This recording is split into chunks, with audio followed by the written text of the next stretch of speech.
Okay, so I want to now continue with the proof that equivariant cohomology is well defined.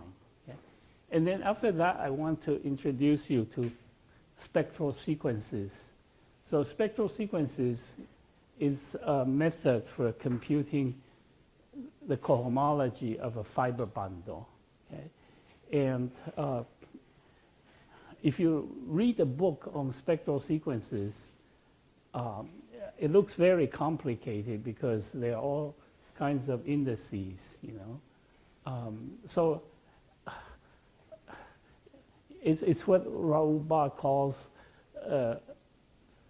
less digestible aspect of algebraic topology. Okay? And what I want to show you is that it's actually quite simple to use, all right? Yeah. So we'll use spectral sequences to compute cohomology and then to compute equivariant cohomology, okay? Okay, so I've proven this lemma. Now, okay, somebody pointed out that, yeah, in fact, you don't need E to be contractible, right? You just need E to be weakly contractible.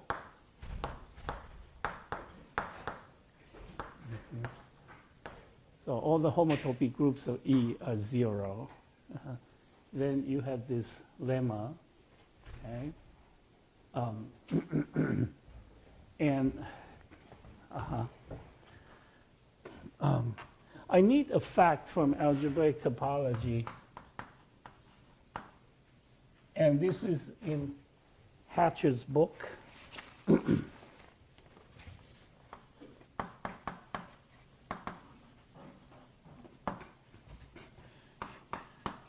It's his proposition 4.21. Okay? And this fact says that a weak homotopy equivalence induces an isomorphism in homology and cohomology. So a weak homotopy equivalence is a map that induces an isomorphism in homotopy groups. Okay? So weak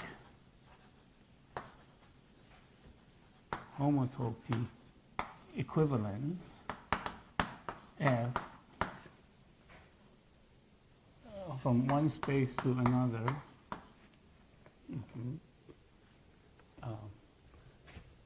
So that means it induces an isomorphism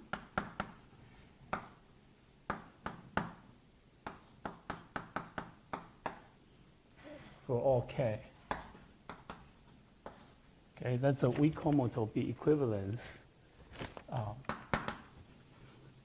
And the theorem is that a weak homotopy equivalence induces isomorphisms in homology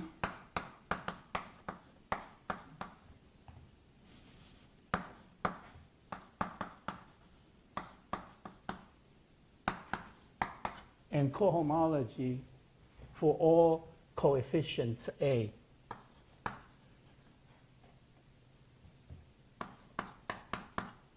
Okay, so this is an isomorphism, and this is an isomorphism.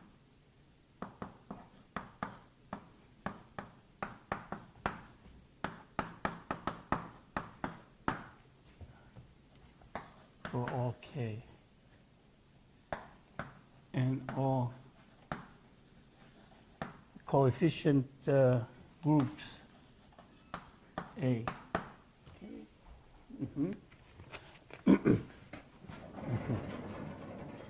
Okay. So now let's suppose that we have two contractible spaces on which G acts freely.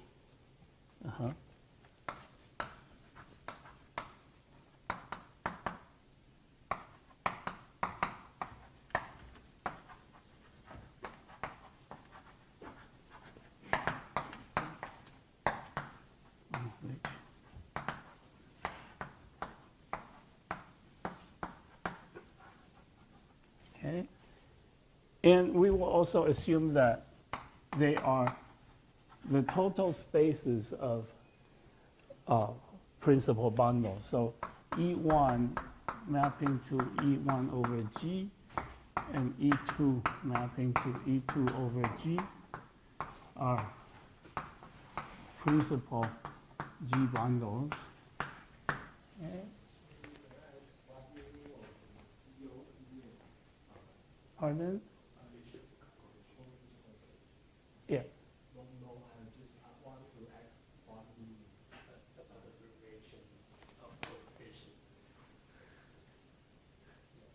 Hmm?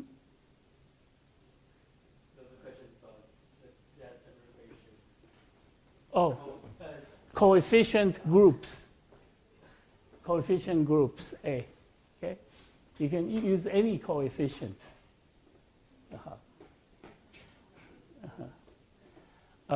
We usually use, eventually we use R as our coefficients, okay?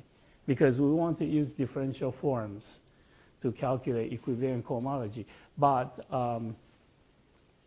often, we like to have integer coefficients. So A will sometimes be Z. That gives you more information. Yeah, so suppose we have these two contractible spaces on which G acts freely, and they give you principal G bundles, and we use them to compute equivariant cohomology. Okay, so,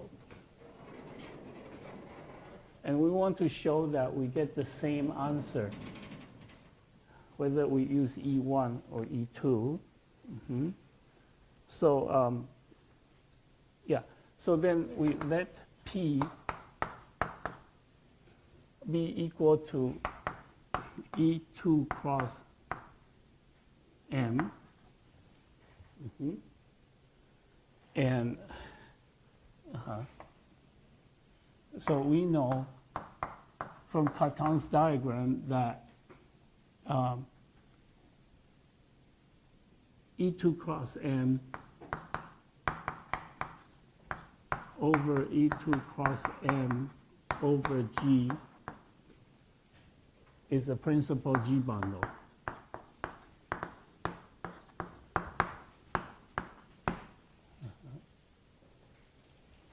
So we can apply the lemma. Okay? So apply the lemma. And so we get to E1 and P. So what do we get? We get E1 cross P is E2 cross M over G is weakly homotopic to E2 cross M over G. Right? If we apply the lemma, this is what we get. Okay? Now, this is weakly homotopic. Weakly homotopy equivalent. Okay? Well, now you can reverse the rows of E1 and E2. So let me just say by symmetry,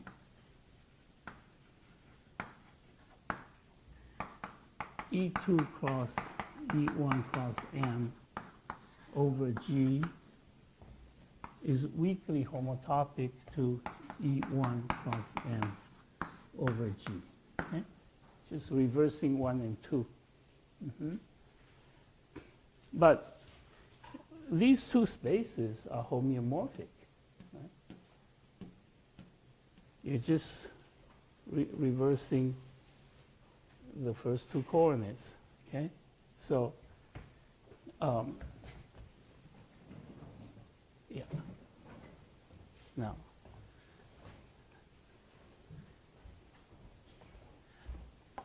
well, since these two spaces are homeomorphic, well, they are weakly homotopic, and so these two are weakly homotopic.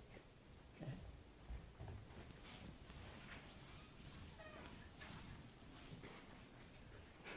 So since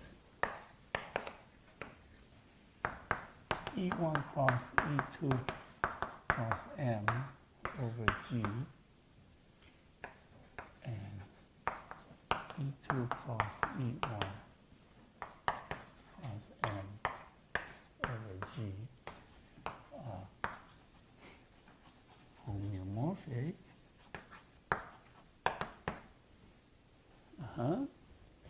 So they are weakly homotopy equivalent, because they have to have the same homotopy groups if they are homeomorphic. And so therefore,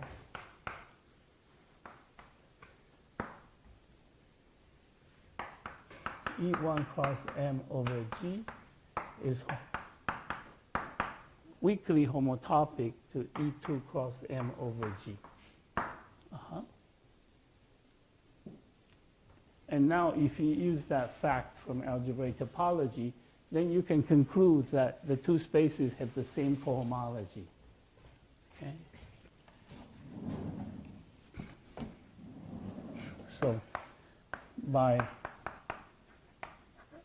the proposition from Hatcher,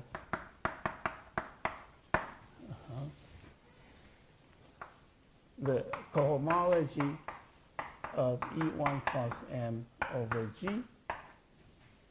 is isomorphic to the cohomology of E2 cross M over G for any coefficient.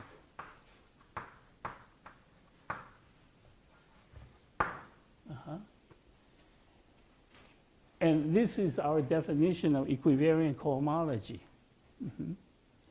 We choose a contractible space on which G acts freely, take the product with M, and then we take the diagonal action, the quotient by the diagonal action, and then the cohomology. Okay?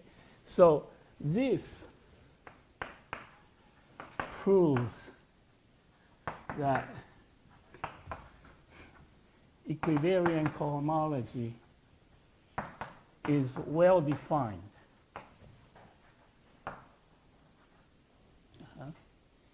Independent of the choice of E.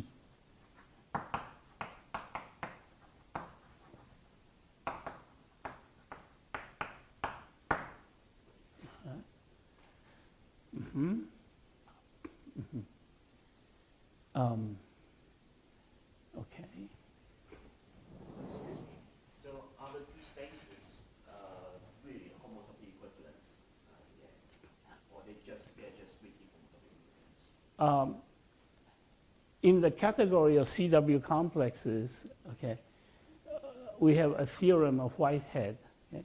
Now, Whitehead's theorem says that for CW complexes, if two spaces are weakly homotopic equivalent, then they are homotopy equivalent. Yeah.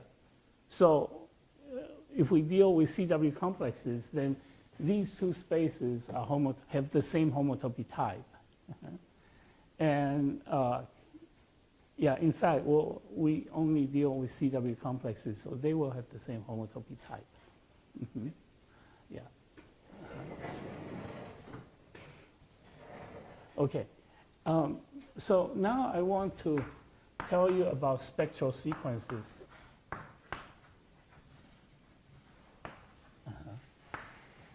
Okay, now how many of you have seen spectral sequences before? Yeah. Never use it? Oh, well, that's no good because the whole point is to use it. Yeah.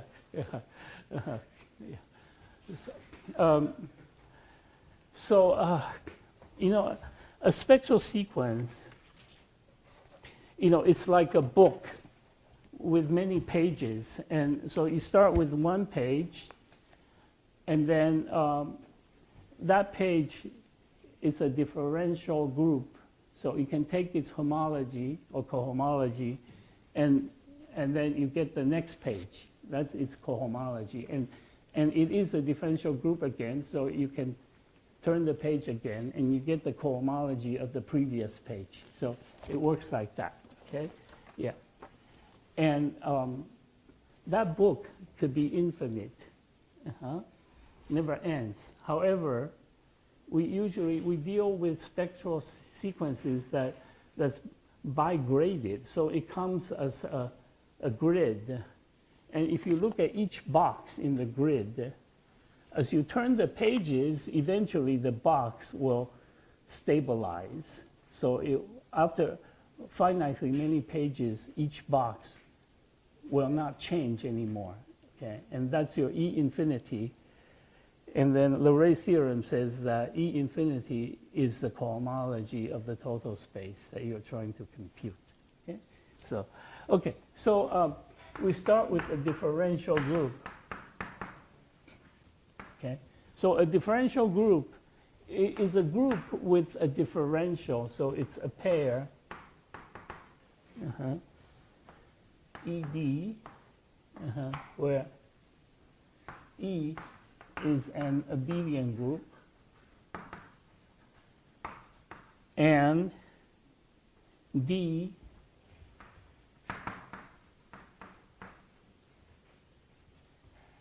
is a group homomorphism such that D squared is equal to 0. Okay?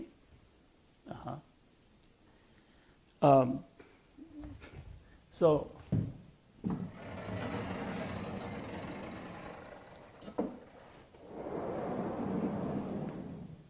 if you have a differential group, then you can take cohomology. So if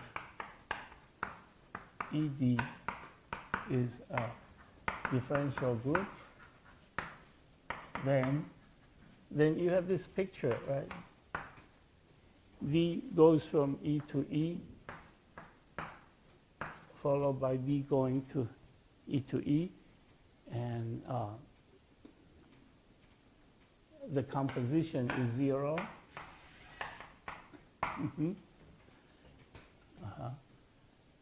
Now, what does that say about the image of this first D? It's in the kernel of the second D, right? Because if you look at the image of the first D and you follow by this D, you get 0. So the image of the first D is contained in the kernel of the second D. But they are the same D, so the image of D is contained in the kernel of D. And therefore, you can take the quotient, and the quotient is the definition of cohomology. Okay?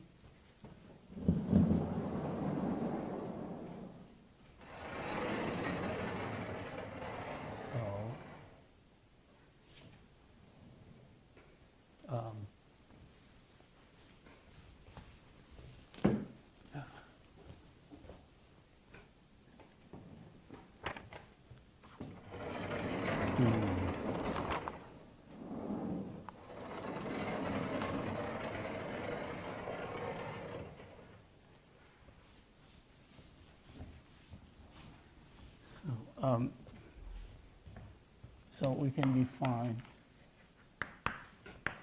the cohomology of E to be the kernel of D over the image of D.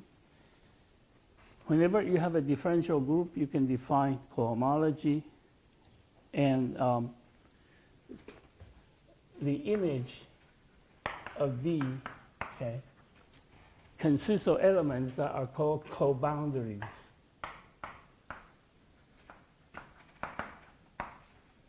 And the kernel of D consists of elements that are called cocycles. Now, a spectral sequence is a sequence of differential groups.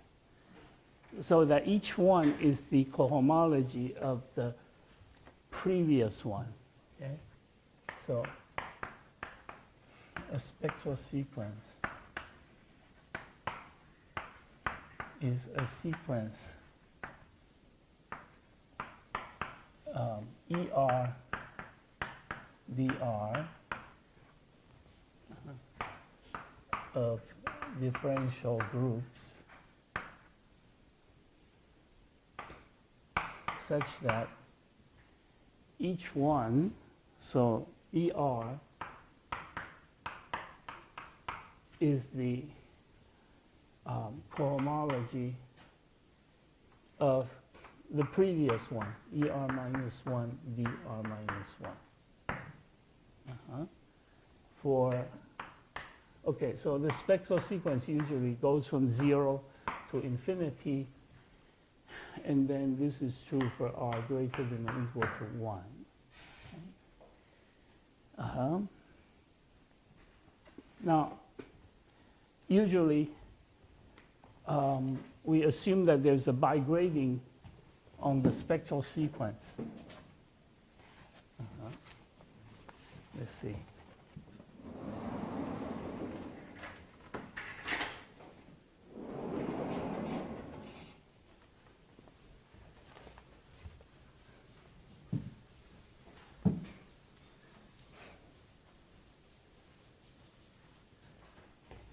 So we assume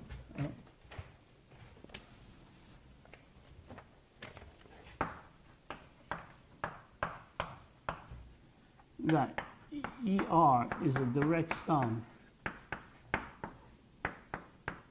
of ERPQ, where P and Q are integers.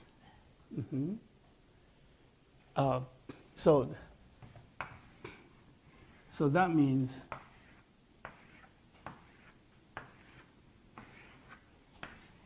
you have grids.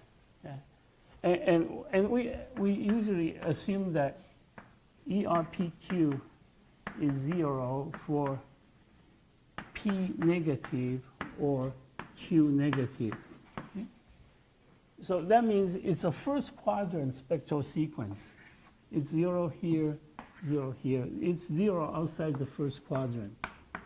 P, Q, and then 0, 1, 2, 3.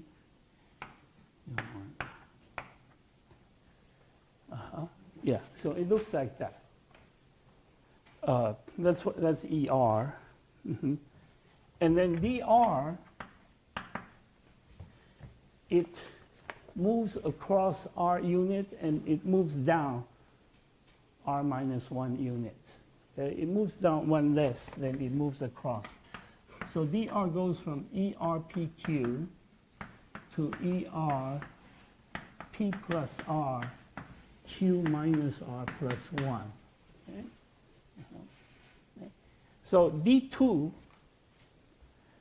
is going to move down 2, and no, D2 will move down 1 and move across 2. Okay? So D2 will move down 1 and move across 2. That's D2. And D3 will move down 2 and move across 3. So D3 will go here.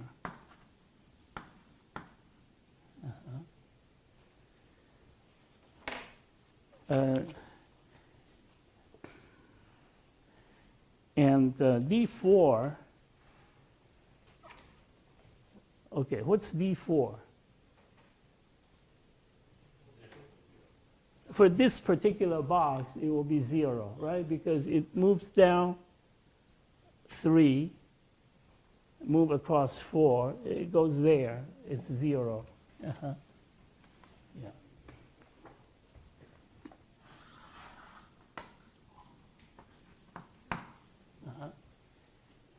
So you see that for any box, eventually it's going to become 0. The DR will eventually be 0. Okay. Now, so yeah, eventually the the Q coordinate, the Q index will go, will become negative. So let's see, let's work that out. So for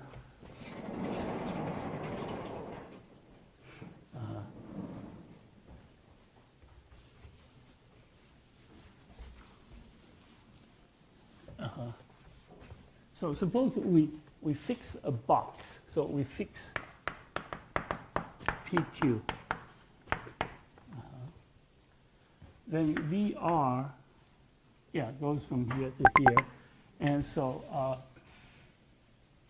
Q minus R plus 1 is less than or equal to minus 1. And it becomes negative if and only if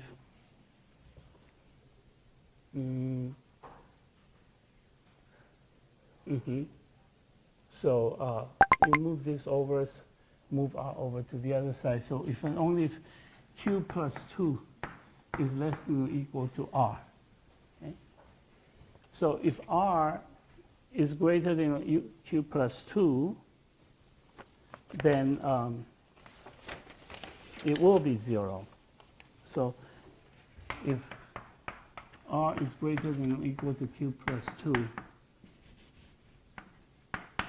then dr from ERPQ to ERP plus R, Q minus R plus 1 is 0. Okay? Yeah. Now, what happens to the cohomology if the differential is 0? If D is 0, what's the cohomology of the differential group?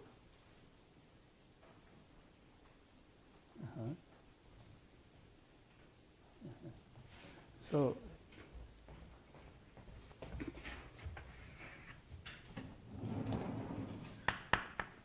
for a differential group,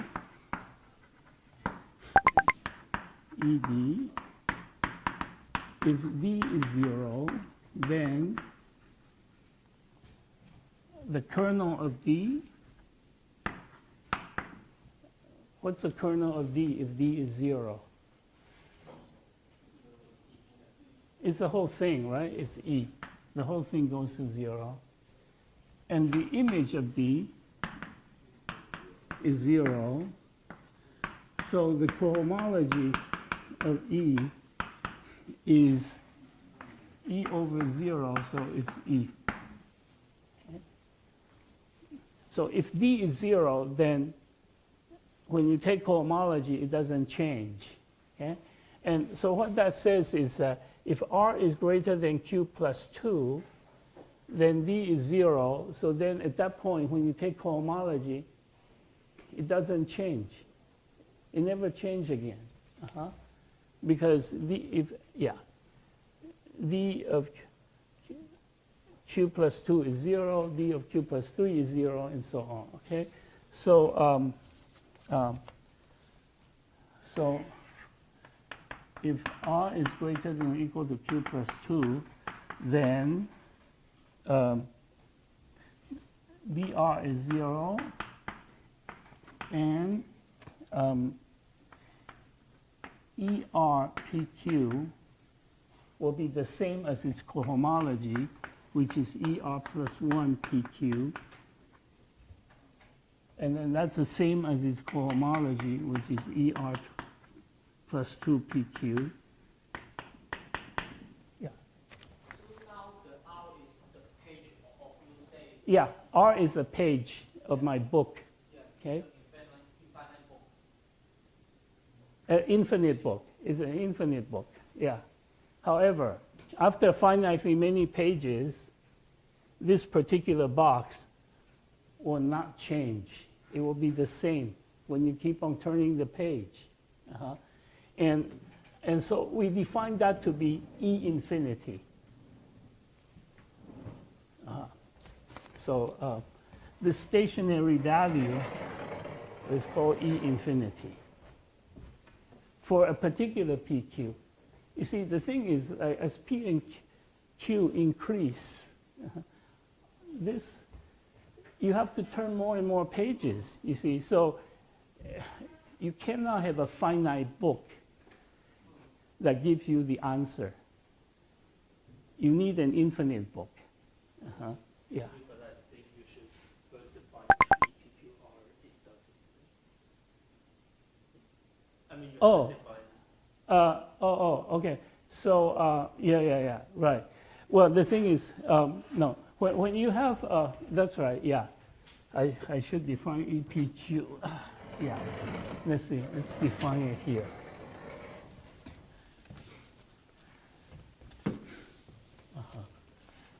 So, yeah, so if I have a you know, I said that ER, let's see, let's do,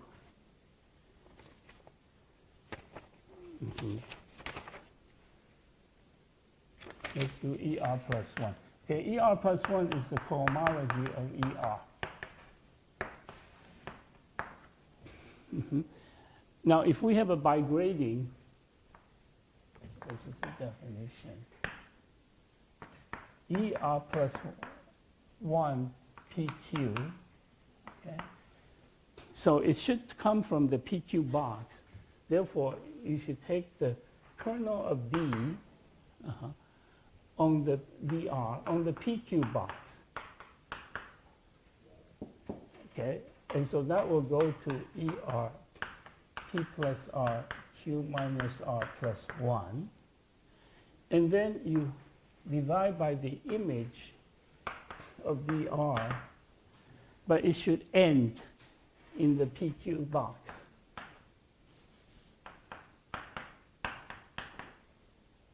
Okay? So where is it coming from?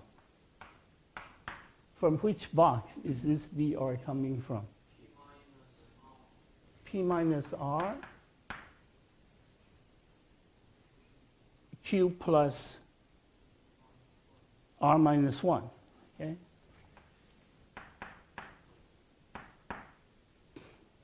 Because QR lowers the second index by R minus 1, okay? So this is the definition of ER plus 1 PQ, yeah. And yeah, so in this way, every page has a bigrading. But basically, you keep the same position, right? If you start with the PQ, you're looking at a particular box. And when you take the homology, you are looking at that box again, but on the next page, okay? So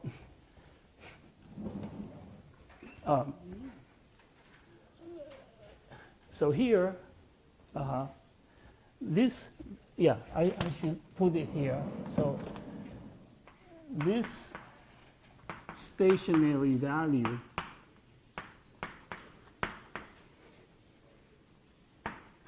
is called E infinity PR. Okay. Now,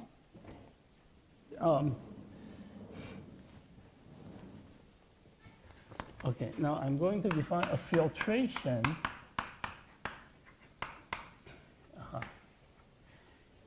You see, the thing is, E infinity doesn't give you exactly the cohomology that you want, which is the cohomology of the total space. Okay? So what it gives you is what's called the associated gradient of a filtration. So a filtration on an abelian group M is a decreasing sequence of subgroups. Okay? So you start with M, and that is called F, well, maybe I'll call it D, D0, and then it contains a subgroup D1, and D1 contains a subgroup D2. Okay? So that's a filtration. And if you have a filtration, then you can look at the associated graded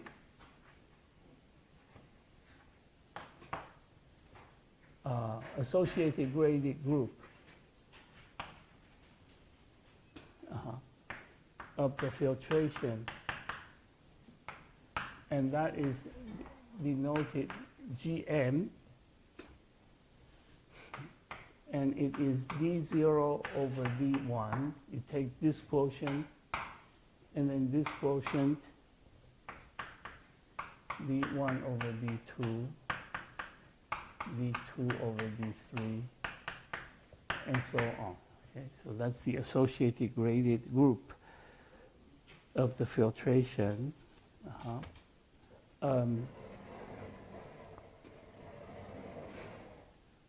Now,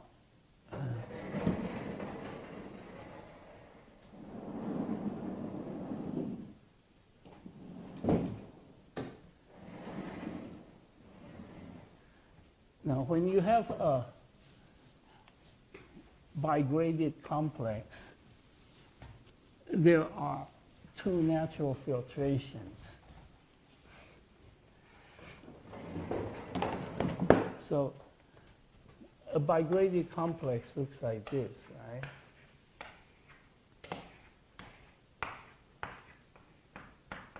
P, Q. So this is a filtration. You first take, you can filter by P or by Q. If you filter by P, then that's your D0, 0, 1, 2, 3. And D1 is this part. D1 is this part. And then D2 is this part. Okay? So if E is a bigraded complex,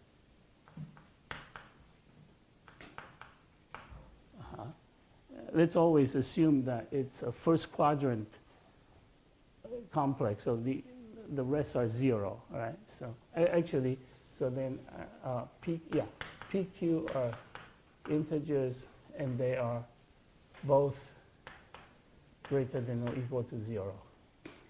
Okay? Then you have the filtration by P. The filtration by P is VP. It's everything with the first index greater than or equal to P. So it's EIQ, where I is greater than or equal to P, and Q is greater than or equal to 0. Okay?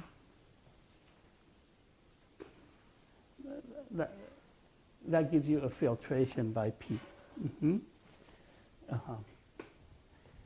And now I'm going to state the race theorem. Yeah.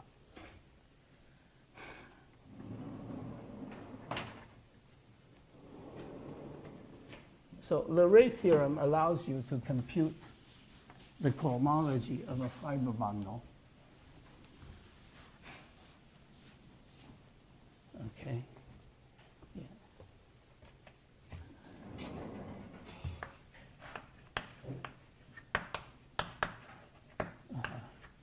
Yeah. So Leray is a French mathematician, and he did his work during World War II when, Germany invaded France.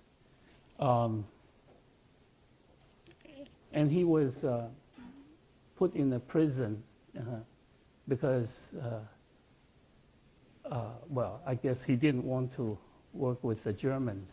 Okay? And he invented the spectral sequence while he was in prison for several years. He did his best work in prison. Yeah. Just like Andrew Wei. Pardon? Just like Wei. Sorry?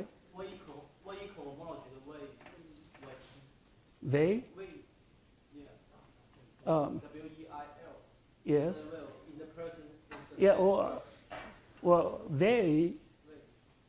I don't think he was in the prison. Was he in a prison? I think he went to South America, yeah, instead. They, yeah. Yeah, but Leray was in the prison when he did his best work on algebraic topology.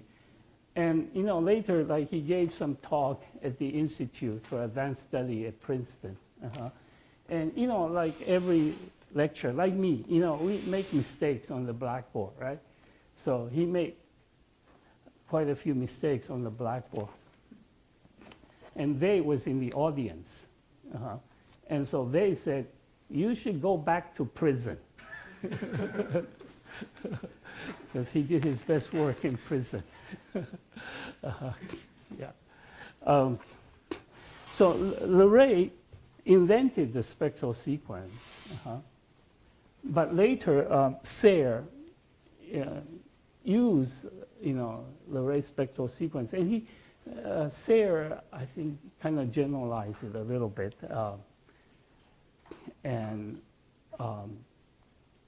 Well, actually, you know, Sayre was actually given a prize here a few years ago, you know.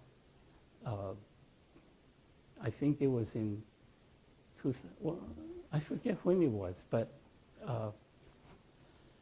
he was given a prize, and the vice president at that time, who was it? I don't remember his name. This was Ma Ying-jeou's vice president. You know, so he presented the prize to Sayre, and he explained Sayre's work. You know, he was like reading something about Sayre had invented sheaf theory and cohomology. Yeah. And then Sayre gave a little talk on the history of spectral sequences and history of cohomology. Yeah.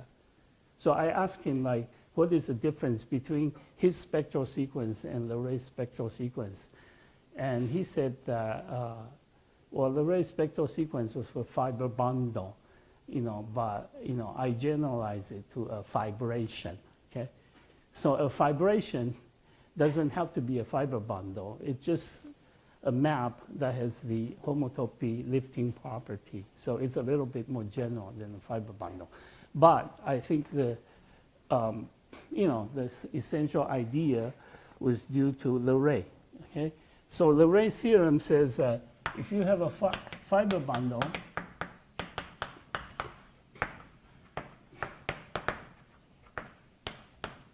with fiber F over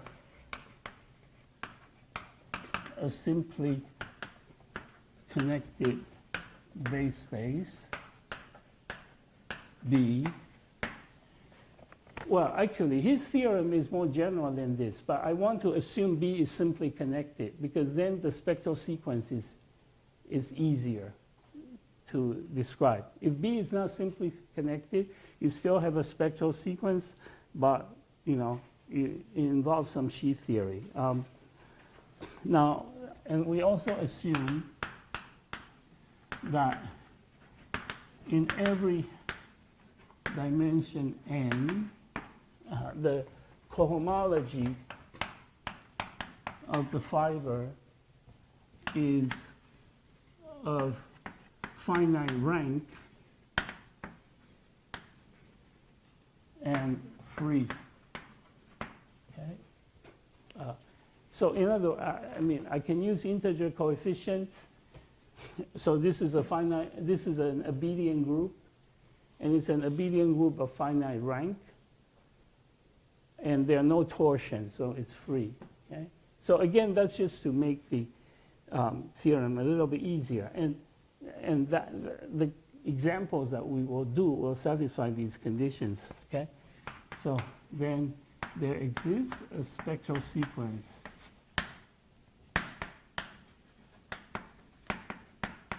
ER, VR, with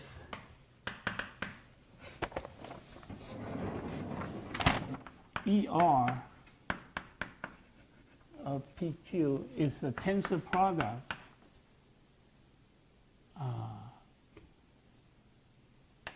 HP of the base tensor with HQ of the fiber. Okay. So for abelian groups, that's a tensor product over Z. But it could be for any A module. And then you would take the tensor product over A. And a filtration VI on the cohomology of the total space such that the E infinity of the spectral sequence, so E infinity, that's a direct sum of E PQ infinity for all PQ, that this is isomorphic, okay, not to the cohomology of the total space E, but to the associated gradient of the cohomology of E. Okay.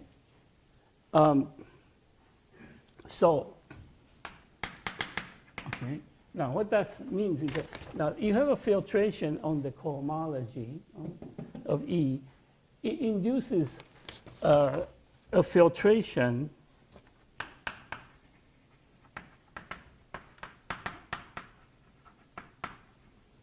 on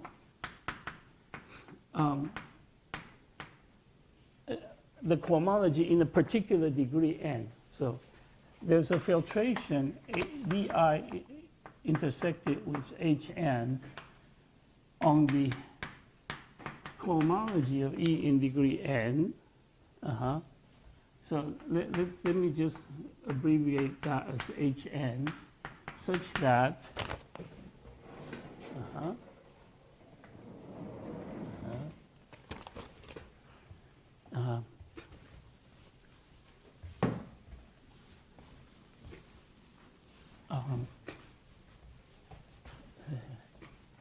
okay. So you have this filtration. So D0 intersect Hn, that's Hn. And then D1 intersect Hn, D2 intersect Hn, D3 intersect Hn, and so on. And when you take the associated gradient, that means you're taking this quotient, okay? So this quotient is going to be E infinity 0 n, and this one is E1 0 n. Sorry, E infinity 1 n minus 1, E infinity 2 n minus 2, and so on. So E infinity does not give you the cohomology of the total space, but it gives you these quotients. Okay? And so after you use the spectral sequence, you find E infinity, and then to find this Hn, usually you have a problem of extension. You know the quotients, but you want to reconstruct this Hn. Okay? It sounds complicated, but actually, for the examples that we're interested in, it's actually quite computable. So I'm going to stop here, and then next time, we will compute a few cohomology groups, like for Cpn, and then for the classifying space Cp infinity, and so on. Yeah. and then we'll use this to calculate equivariant cohomology.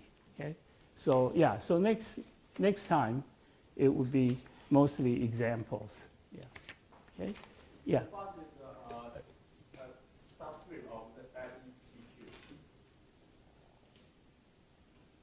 METQ? The subscript. Yes, on the Oh, this one. This. yes.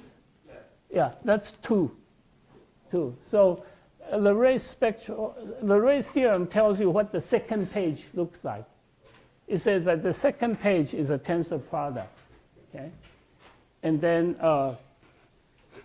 you start taking cohomology from there.